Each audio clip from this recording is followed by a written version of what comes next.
However, I remember the next morning, we were to debate the St. Joseph High School team from Escanaba in the old assembly room in the old high school. I couldn't speak a word.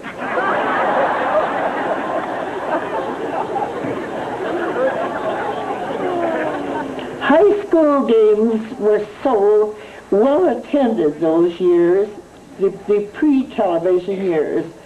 We had large crowds, you know, of 1,000 to 2,000 many times. In 1929, the Gladstone track team, coached by senior Cliff Liberty, won the Class C championship, 3 trophies at Escanaba, relays, and finally the UP track and field championship at Iron Mountain. In closing now, I would like to thank Gladstone for making this event so special. I believe that every person in Gladstone, either directly or indirectly, had something to do with the success of these days.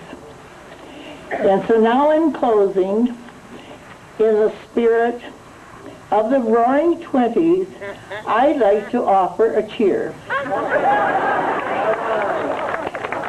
Let's go Gladstone. Let's go purple. I guess I better not. I'll do it that way. I'll do it this way. You can't hear me. Let's go purple. Let's go white. Let's go Gladstone. Where young and old unite.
If I'm not mistaken, and I'm sure Mid can correct me if I'm wrong, didn't Wally Cameron take part or lead that necktie strike?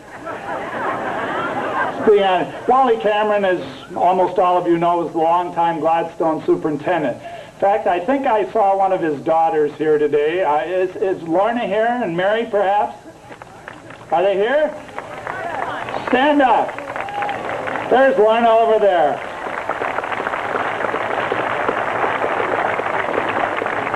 She took after her father. She's always organizing some type of discord. Okay, now we have to get serious in our demographic study. Now we want those people to stand who were sent to the principal's office, not for praise, but shall we say for correction. Stand, there we go, an honest soul. Look at that. Oh, look at them all over. Oh, wonderful. Let's hear it for those people.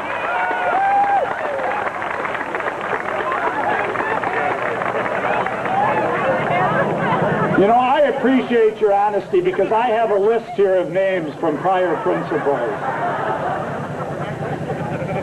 Now we move forward into the 1930s, the years 1930 to 1939.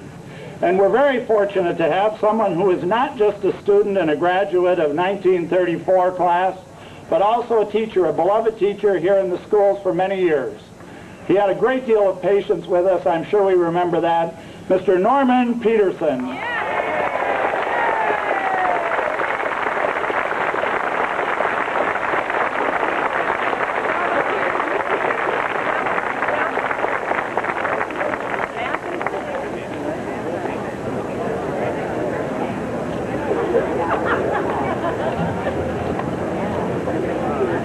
The Depression years.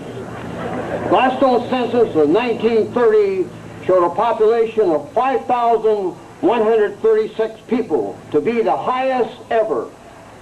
On November 11th, 1930, Gladstone beat Escanaba 20-0 at football in the annual Armistice Day encounter.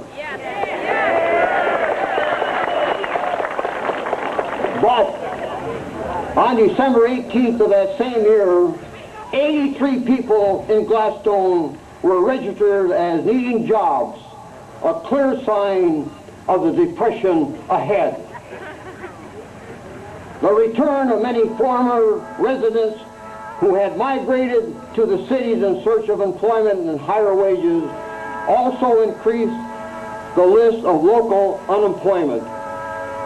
During the Depression years, Gladstone wasn't hit as hard as the rest of the country.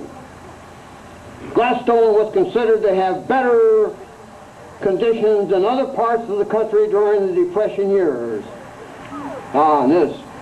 Many families picked blueberries to supplement their income because the Buckeye Mill reduced their production. Some went over to the Newberry area and camped in the fields. From 1928 to 1931, the city raised $4,803.21. With the money, they built one tennis court, a warming house, a swing and slides, and maintained ice skating rink.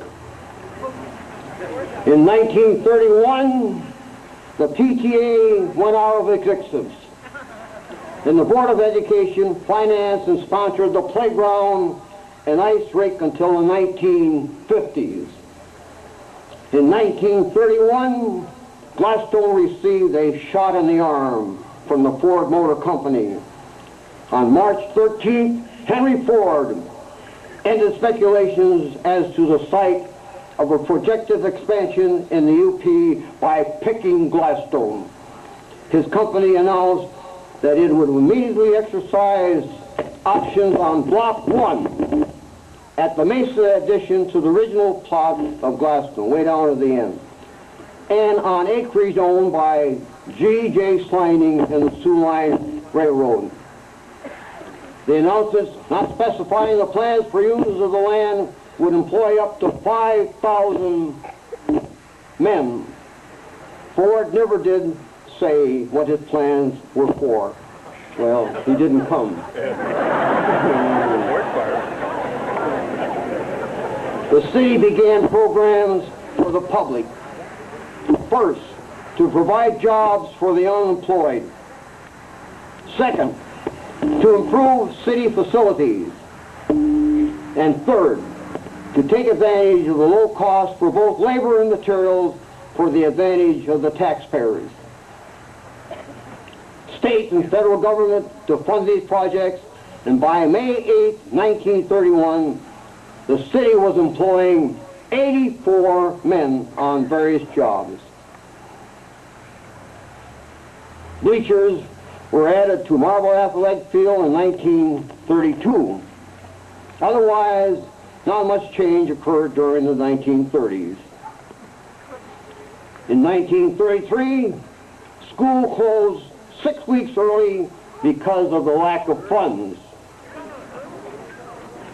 There was periodic flooding along the Mississippi River in 1937.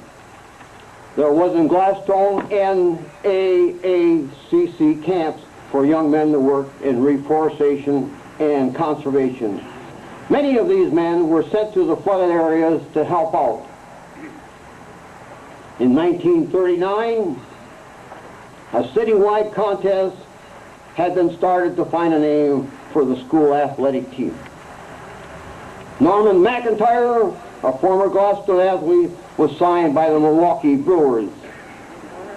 Also, Elton Kircher, star athlete, was made assistant coach at MSU. And now, if I may please close with my own little personal say that I like. You could tell us the name of a song.